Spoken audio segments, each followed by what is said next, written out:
자, 우리는 구원을 얻기 위해서 성경을 공부하고 예수 그리스도의 가르침을 따라 협착하고 좁은 신앙의 길을 가기 위해서 성경을 공부합니다.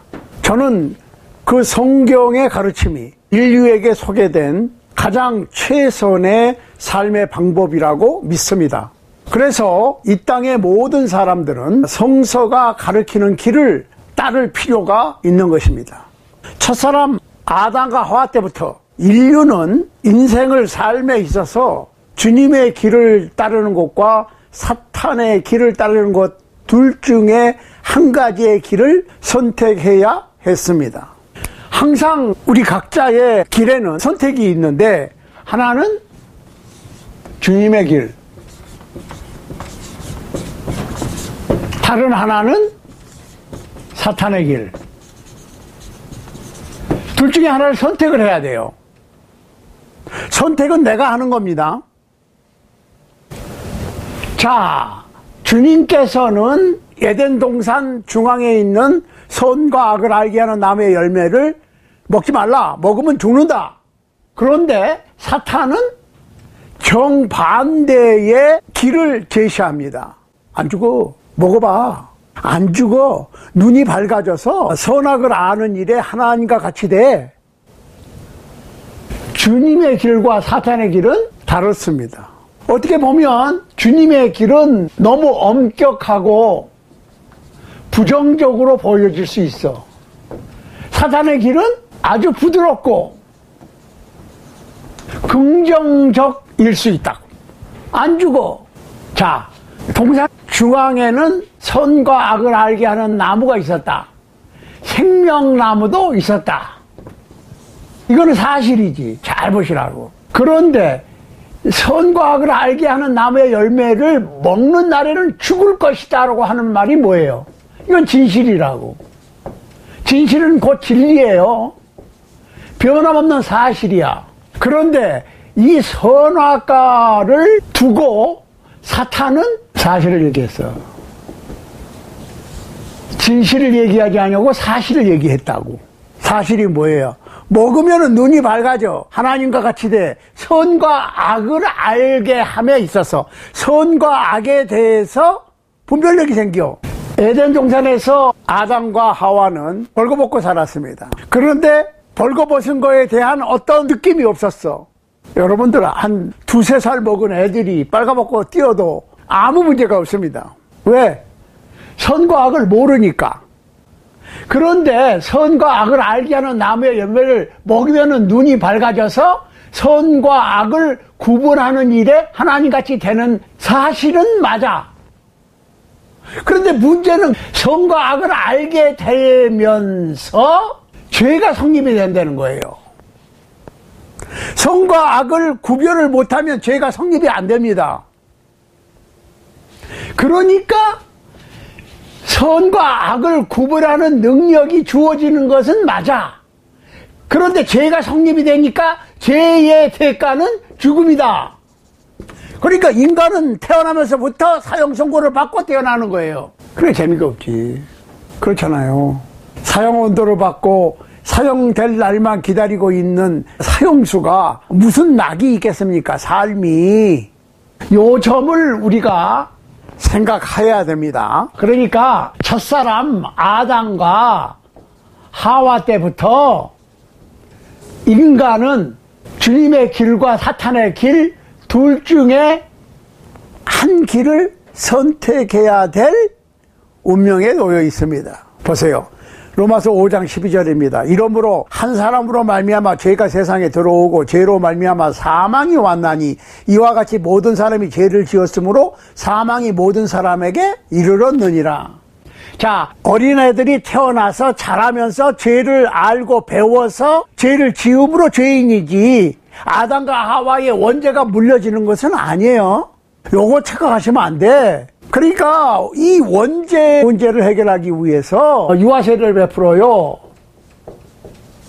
요거 옛날에 다 했는데 그 유튜브에 순수신앙 회복운동 들어가셔서 찾아보시면 유아세례도 나옵니다. 아무튼 유아세례는 성경에 베푼 예가 없어. 아니 세례를 구원의 조건으로 안 보는 양반들이 원죄를 없애기 위해서 유아세례를 또 베푼다니까. 그러니까 이게 뭔가 앞뒤가 안 맞아요. 그러니까 성경은 일괄적으로 해석되어져야 하는데 이럴 때는 이렇게, 저게 편리하면 저렇게 해석을 하게 되면 듣는 사람이 엄청나게 헷갈립니다. 그러니까 이것저것 따지지도 묻지도 말고 그냥 따르라. 목사가 거짓말 하겠냐? 신부님들이 거짓말 하겠어? 이러고 그냥 밀어붙이고, 가톨릭에서는 특히 베드로의 사도권이 쭉 교황권으로 이어져 내려오고 있다고 주장하지요. 뭐 주장하는 것은 자유입니다. 그러나 그렇게 주장한다고 해서 그것이 꼭 사실인 것은 아니에요.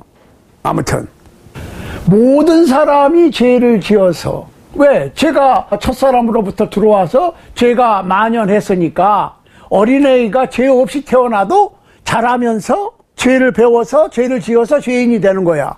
그러니까 모든 사람이 죄를 지었으니까 죽음이 모든 사람에게 임하겠죠. 그런데 복음, 기쁜 소식이 있는데 뭐예요?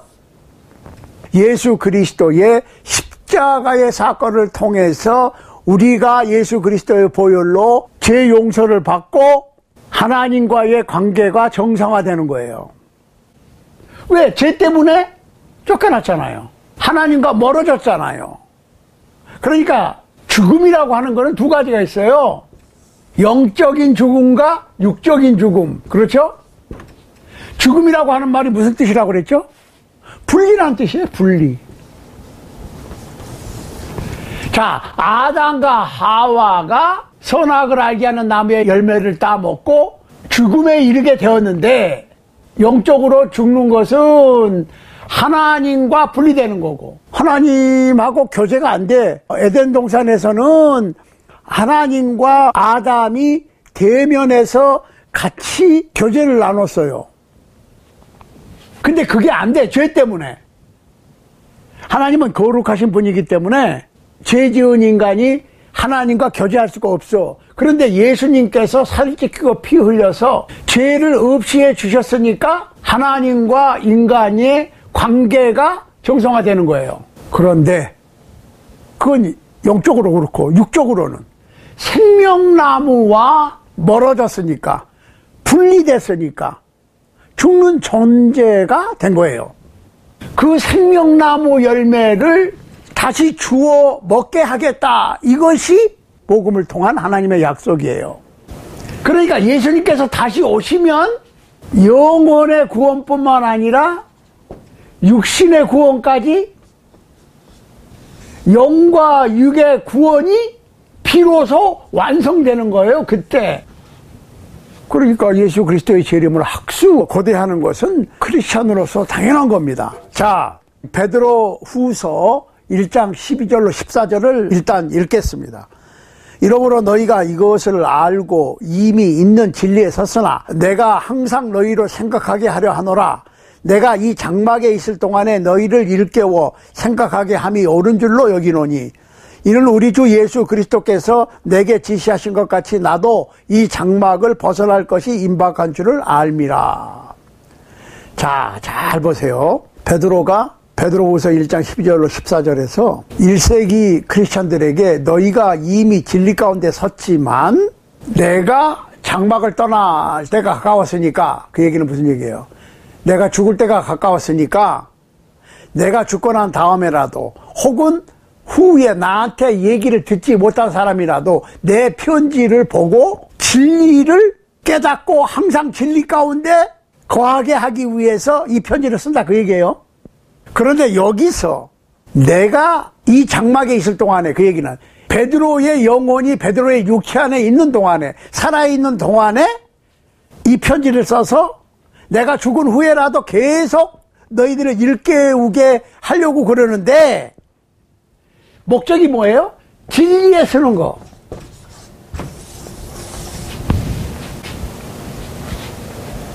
그런데 일깨워 편지를 써서 너희를 항상 일깨운다. 그 얘기는 무슨 얘기예요? 자, 영어로 이렇게 돼 있어요. To steer you up by reminding you. 그러면 reminding you 그러면 자꾸 생각나게 하기 위해서 잊어버리니까 이 글을 쓴다 그랬어요. 그러면 생각나게 하는 게 뭐예요? 생각나게 한다. 생각하는 게 뭡니까? 생각나게 하는 게 뭐야? 기억나게 한다는 얘기죠. 기억나게. 기억, memory라고 하는 말은 무슨 말이에요? 지난 경험을 회상하는 것. 이게 기억이죠.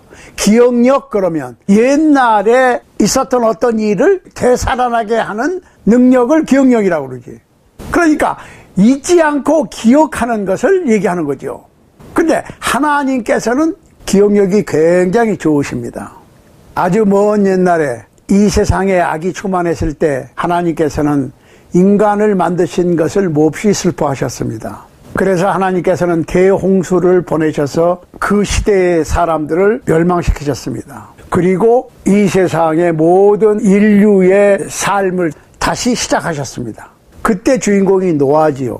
노아는 믿음의 사람이었습니다. 그래서 하나님께서는 노아에게 하나님의 계획을 말씀하셨고 노아에게 하나님의 계획에 동참할 것을 요구하셨고 노아는 방주를 지어서 하나님의 계획에 동참했고 모든 생물을 한 쌍씩 그리고 그의 8 식구 가족과 함께 방주 안에 들어가는 것으로 하나님께 순종했습니다. 그러자 비가 내렸고 하나님이 노아와 그와 함께 방주에 있는 모든 들짐승과 육축을 권념하사 바람으로 땅 위에 불게 하시며 물이 감하였고 여기서 권념하사 하면 기억하사 그 얘기입니다. 창세기 8장 1절이에요. 하나님께서는 기억하셔요. 그 후에 얼마의 세월이 지나서 문명 도시가 다시 악하게 되니까 하나님께서는 그들을 멸망시켜야 되겠다고 생각하셨습니다. 그때에 하나님께서 신뢰하시는 믿음의 사람이 아브라함이었죠. 그러니까 우리가 다 알다시피 아브라함은 그 도시에 의인 10명만 있으면 의인 10명 때문에 그 도시를 멸망시키지 않으시도록 기도한 것을 우리는 알고 있지요. 근데 의인이 10명이 없었어요. 창세기 19장 29절에서 하나님이 성들을 멸하실 때에 아브라함을 생각하사 롯을 그 엎으시는 중에서 내어 보내셨더라 그랬습니다. 그러니까 아브라함을 기억하시고 아브라함의 조카 롯을 하늘에서 불비가 내려서 멸망하는 그 멸망 가운데서 롯을 내보내셨어요. 그러니까 성경에는 하나님께서 기억하신다고 하는 얘기들이 다른 여러 군데도 많이 나와요. 시편에 볼 것 같으면 여호와여 주의 백성에게 베푸시는 은혜로 나를 기억하시며 주의 구원으로 나를 권고하사 Remember me, O Lord 이렇게 표현했어요. 주님께서 나를 기억해 주십시오 라고 기도를 했다는 거예요. 자, 지금 이 순간에 여러분은 무엇을 기억하십니까? 우리는 보통 나나 다른 사람들의 잘못이나 실패 혹은 성공담 이런 것들을 기억합니다. 그렇죠? 다윗은 하나님의 마음에 합한 사람이었습니다. 그런데 다윗 그러면은 무슨 생각이 떠오르죠? 밧세바와 간통한 사람? 베드로 그러면 예수님을 3번씩이나 그것도 저주하면서 부인했던 사람? 자, 예수님께서는 산상수훈에서 우리는 다른 사람들의 눈에 티는 보고 우리 자신의 눈에 들보는 보지 못한다고 말씀하셨습니다. 마태복음 7장 3절입니다. 가끔 우리는 원한을 품습니다. 악한 이들이 우리에게 행한 모든 악행을 기억합니다.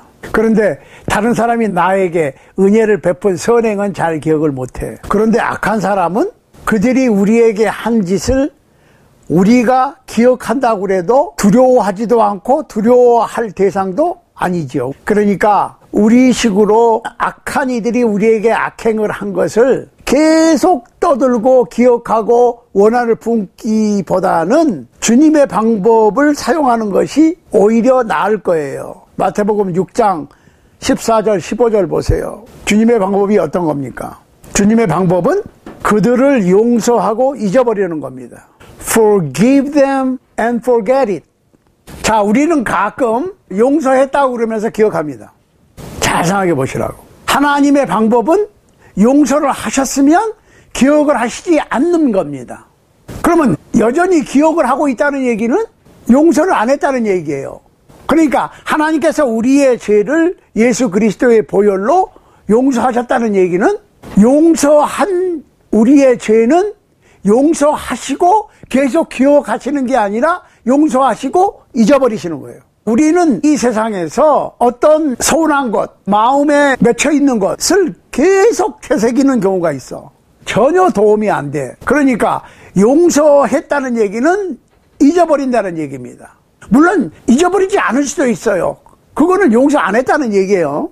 우리가 주님의 방법을 잘 알아야 돼. 그게 어떻게 쉽게 되겠어요. 그러나 계속 연습을, 우리 지난 시간에도 했지만 안 되는 것을 계속 연습하는 것이 필요한 거예요. 자, 우리는 모든 사람이 예외 없이 크기와 무게는 다를지라도 죄악의 무거운 짐을 지고 있습니다. 우리는 어떤 잘못된 선택이나 실패를 기억하고 있습니다. 그러니까 어떤 분들은 7.8기 7번 넘어지면 8번째 다시 일어나는 사람이 있는가 하면 한 번에 그냥 쓰러져서 영영 못 일어나는 사람들도 있습니다. 전혀 실패해본 경험이 없이 하는 일마다 다 성공한 사람은 없습니다. 꼭 실패가 있어. 그래서 옛말에 실패는 성공의 어머니다 그런 말이 있잖아요. 자, 그런데 어떤 분들은 실패를 여러 번 해도 일어나서 성공하는 사람이 있고 어떤 분들은 한두 번 실패로 그냥 실패자로 남는 수가 있어요. 그러니까 어떤 분들은 실패를 딛고 일어나서 성공하는데 어떤 분들은 그러지 못해. 그 얘기는 뭐냐면 자신들이 실패한 것을 기억하고 있기 때문에 다시 시도하기를 두려워하는 겁니다. 그러니까 내가 실패한 것, 실수한 것을 계속 되새기고 기억하면 그것이 나의 성공의 길을 가로막는 거예요. 또 어떤 분들은 지난날의 조그마한 성취를 계속 기억함으로 방해를 받아서 옛날에 잘했던 거, 옛날에 성공한 거, 그 생각만 하고 그냥 아무것도 안 하고 인생을 살아가는 분들도 있어요. 자, 사도 바울은 주님의 교회를 폭력으로 핍박했고 신성 모독자였고 거만하고 오만한 사람이었습니다. 그런데 그가 크리스찬이 된 후에 빌립보서 3장에서 이렇게 고백했어요. 그러나 무엇이든지 내게 유익하던 것을 내가 그리스도를 위하여 다 해로 여길 뿐더러. 그러니까 내가 옛날에 잘한다고 했던 것들이 좋은 것이 아니었다. 이렇게 얘기하면서 내가 이미 얻었다 함도 아니요 온전히 이루었다 함도 아니라 오직 내가 그리스도 예수께 잡힌 바 된 그것을 잡으려고 쫓아가노라. 형제들아, 나는 아직 내가 잡은 줄로 여기지 아니하고 오직 한 일, 즉 뒤에 있는 것을 잊어버리고 앞에 있는 것을 잡으려고 푯대를 향하여 그리스도 예수 안에서 하나님이 위에서 부르신 부름의 상을 위하여 쫓아가노라. 그러니까 우리의 믿음은 과거에 잘했던, 과거에 잘못했던 거기에 근거하는 것이 아니고 현재 진행형이어야 된다 그 말입니다.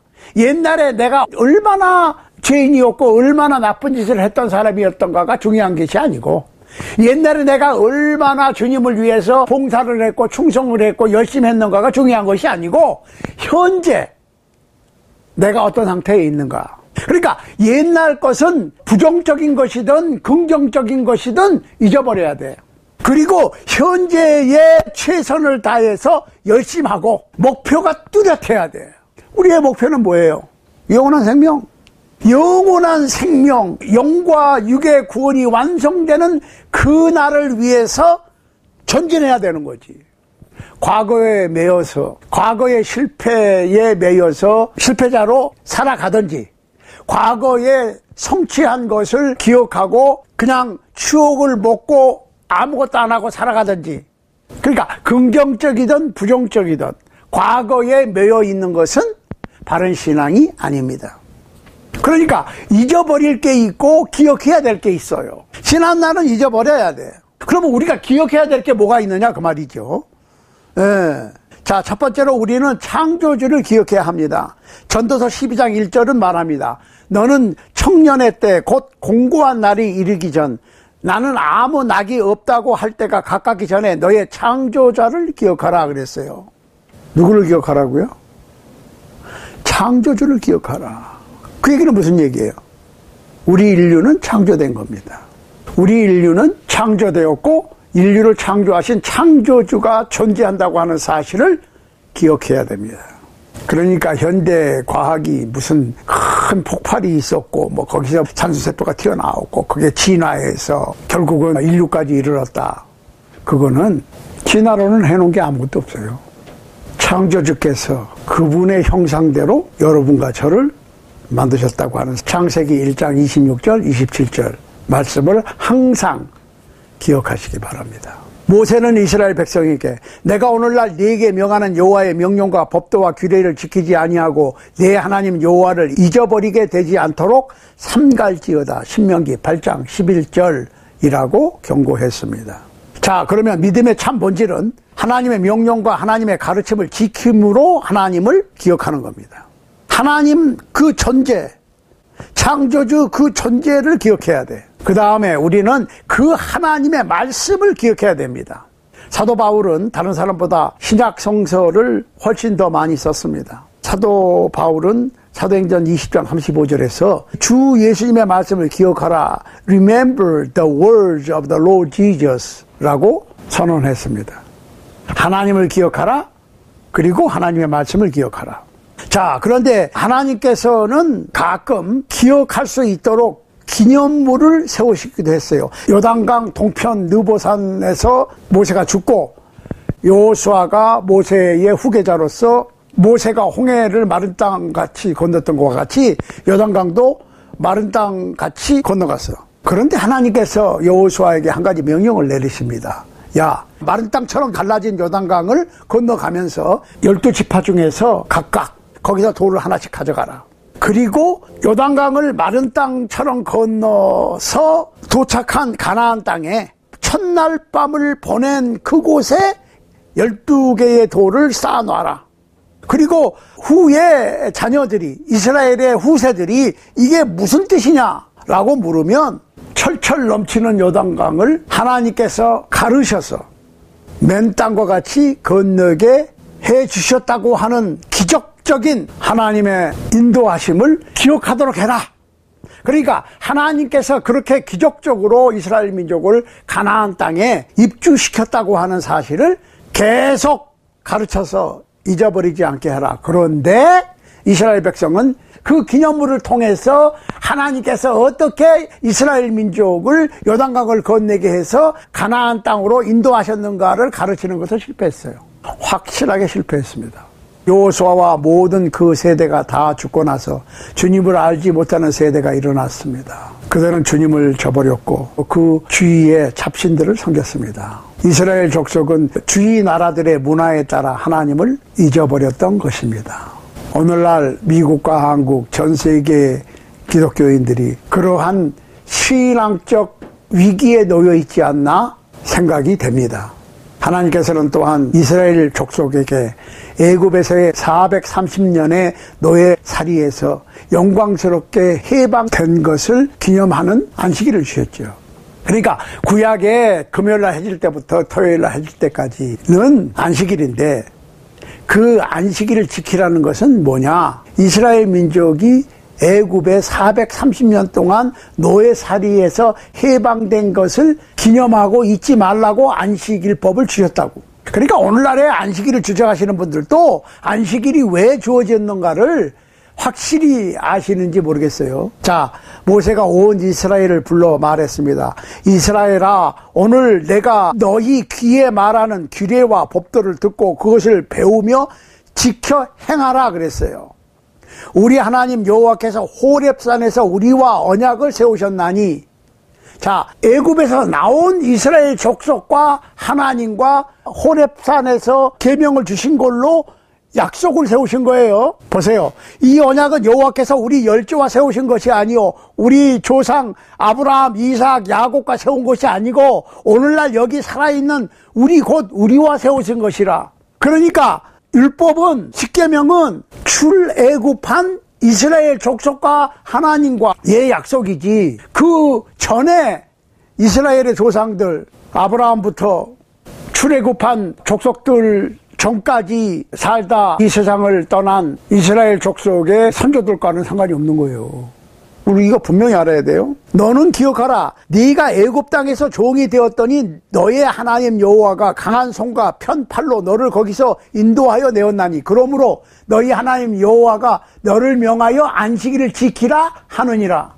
안식일법은 이스라엘 민족이 430년의 애굽의 노예 생활에서 해방된 것을 잊지 말고 기억하라고 주신 법이지. 신명기 5장 1절로 3절 그리고 15절 보시기 바라요. 그러니까 안식일은 미국은 독립기념일, 한국은 8.15 같은 국가 독립기념일로 주신 거예요. 독립은 한 번인데 안식일은 일주일에 한 번씩. 물론 안식년도 있어요. 그렇지만은 그러니까 인간이 신경 쓰지 않고 기억할 수 있는 기한이 일주일이랍니다. 그러니까 일주일 제도는 하나님께서 기가 막히게 만드신 거야, 과학적으로.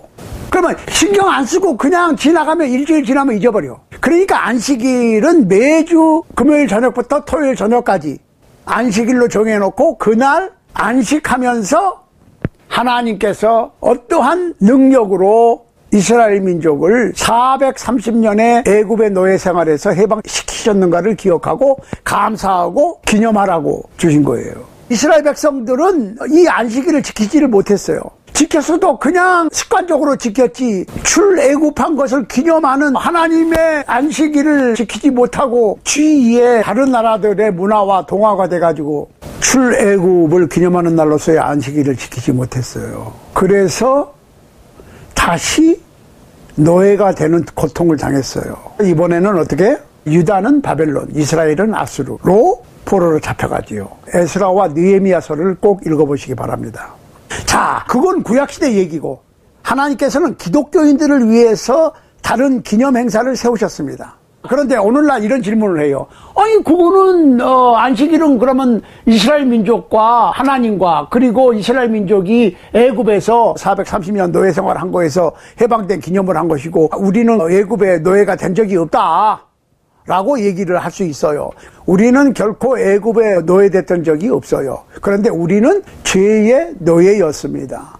갈라디아서 5장 1절. 그러니까 모세가 이스라엘을 애굽의 노예에서 구해낸 것 같이 예수 그리스도께서는 우리를 죄에서 구원하신 거예요. 그러면 구약시대에 모세를 통해서 애굽의 노예에서 해방된 것을 기념하는 안식일을 정하셨고 그 기념물을 세우셨고 하셨던 것처럼 예수님께서는 우리에게 First day of the week, 안식 후 첫날이지 일요일이에요. 이제 기념하는 의식으로 주님의 만찬, Lord's Supper, 성만찬을 세우신 거예요. 고린도서 11장 23절 25절에 의하면 그리스도께서 떡을 가지시고 축사하시고 주시면서 이것은 너희를 위하는 내 몸이니 이것을 행하여 나를 기념하라. 같은 방법으로 식후에 또한 잔을 들고 말씀하셨습니다. 이 잔은 내 피로 세운 새 언약이니 이것을 행하여 마실 때마다 나를 기념하라. 그래서 사도행전에 보면 신약교회들, 1세기 교회들, 1세기 그리스도인들은 매주 첫날에 정기적으로 주님의 만찬을 나누기 위해서 모였습니다. 그러니까 오늘날 우리에게도 똑같은 명령이 주어진 거예요. 이스라엘 민족이 여호수아 당시의 사람들은 하나님께서 이스라엘 백성들을 어떠한 기적적인 능력으로 출애굽시켰고 가나안 복지에 들어오게 했는가를 잊어버리지 않도록 가르치도록 기념물을 세워놨는데도 불구하고 가르치는 거 실패했어. 그러니까 우상을 숭배했어. 그러니까 이번에는 바벨론이나 아수르로 포로로 잡혀갔어. 우리가 그리스도인이 된 것은 사탄의 길을 선택해서 가고 있던 우리를 예수님께서 살찌심과 피 흘리심으로 우리를 구해낸 거예요. 전지전능하신 창조주 여호와 하나님 아버지의 능력으로 죽은 자 가운데서 부활하셔서 사탄을 결박시키고 우리를 구출해낸 거예요. 그걸 기념하라고 예수님께서 성만찬식을 잡히시기 전날 밤에 제정하신 거예요. 그런데 2000년 교회사 중에서 중세 이후로, 그러니까 칼빈 신학을 주장하시는 분들은 칼빈 신학 사상에 보면 성만찬은 적어도 일주일에 한 번은 해야 되고 1년에 한두 번 행하는 성만찬 의식은 악마가 정해놓은 것이라고 그랬어요. 그런데 오늘날의 칼빈 신학 사상을 따르는 분들도 이름만 따르지 칼빈의 신앙은 따르지 않는다니까. 이게 문제예요, 오늘날에. 왜 유대인들은 안식일을 지켰습니까? 안식일은 애굽의 노예 생활로부터 기적적인 하나님의 능력으로 모세를 통해서 구출된 이스라엘 민족에게 그것을 잊지 말라고 주어진 규정이기 때문에 지켰습니다. 그러면 오늘날의 기독교인들은 왜 매주의 첫날 일요일 날 모입니까? 첫 번째로 그리스도께서 죄의 노예에서 우리를 구출하셨고 우리는 그리스도를 기념하기 위해서 모이는 거예요. 그러니까 오늘날에 어떤 인기 설교자를 추앙하는 것처럼 보이는 모임은 맞지 않는 거야. 그리스도를 기념하기 위해서 모이는 거예요. 그러니까 세상 살다 보니까 여러 가지 복잡스럽고 답답하게 되는 국내외 정세 아니면은 정치, 경제, 사회, 문화, 교육, 종교계에 문제가 있어가지고 답답하니까 모여서 모인 사람들을 위로하고 하는 위로회가 아니고 매 주일에 주의 첫날에 모이는 것은 예수 그리스도의 희생을 기념하기 위해서 모이는 거라 그 말이에요. 왜 그러면 주의 첫날에 모여? 그날 예수 그리스도께서 죽은 자 가운데서 부활하셨기 때문에 모이는 겁니다. 그리고 예수 그리스도께서 부활하신 후에 제자들과 주의 첫날에 모이셨기 때문에 요한복음 20장 19절 모이는 겁니다. 요한복음 20장 26절에 따르면 그 다음 주의 첫날 일요일에 또다시 모였어. 그러니까 오순절은 항상 주의 첫날 즉 일요일에 옵니다. 예수님께서 부활 승천하신 후 첫 오순절 날에 성령께서 강림하셨죠. 성령께서 강림하신 날이 일요일이라고. 그러니까 오순절은 6월절에서 49일이 지나고 50번째 되는 날이 일요일이라고. 그러니까 기독교인 시대는 사도행전 2장에서 주의 첫날에 시작된 거예요. 성령 강림으로 시작됐으니까. 그리고 예수님께서 마태복음 16장 18절에서 내가 반석 위에 내 교회를 세우겠다고 약속하신 그 교회가 시작된 날이 일요일이라고. 그 주의 첫날이 주님의 날 로즈데이라고 불리웁니다. 계시록 1장 10절. 우리는 십자가에 못 박히셨던 예수 그리스도께서 주님의 만찬을 직접 잡히시기 전날 밤에 제정하셨다고 하는 사실을 기억해야 됩니다. 2000년이 지난 후에도 크리스천들은 여전히 주의 첫날에 그리스도의 희생을 기념하려고 모이는 것은 그거야말로 기적입니다. 크리스천은 매주일 첫날에 모여서 주님의 만찬을 나누는 것으로 주님의 날에 주님을 잊지 말아야 합니다. 예수 그리스도께서 유다 지파 가운데서 태어나시고 예수님께서 십자가에 못 박혀 살찌끼고 피 흘려서 인류의 죄값을 대속하시고 부활 승천하시고 난 다음에 이스라엘은 더 이상 하나님의 선민으로서의 의미를 잃어버렸습니다. 그리고 오늘날 크리스찬들은 어떻습니까? 예수 그리스도께서는 우리를 죄에서 해방시키기 위해서 6월절 어린 양이라고 그러잖아요. 6월절 어린 양으로 피 흘려서 우리의 죄값을 치르심으로 우리를 죄에서 구원하셨는데 오늘날의 많은 크리스찬들 그리고 그 모임은 예수 그리스도가 중심이 돼야 되는 예수 그리스도의 살찌김과 피 흘림을 기념해야 될 예배가 인터테인먼트, 그냥 현대를 살아가는 세파에 찌들리고 힘든 사람들을 위로하는 정도로 쇼타임 크리스찬이티로 바뀌어버리고 말았습니다. 우리는 바로 예수 그리스도의 살과 피가 중심이 되는 십자가가 중심이 되는 예배 모임으로 회복해야 될 필요가 있습니다. 이것은 21세기 초반을 살아가고 있는 여러분과 저의 모든 크리스찬의 확실한 사명이고 목표가 되어야 할 것입니다. 부활하신 예수 그리스도는 하나님 보좌 우편에서 우리를 위하여 열심히 아버지 하나님께 간구하고 계시는데 우리는 딴짓하고 있다고. 사랑하는 여러분, 크리스찬은 매주 첫날에 모여 주님의 만찬을 나누는 것으로 주님의 날에 주님을 잊지 말아야 합니다. 하나님께서 여러분 모두에게 복 주시기를 간절히 소원합니다.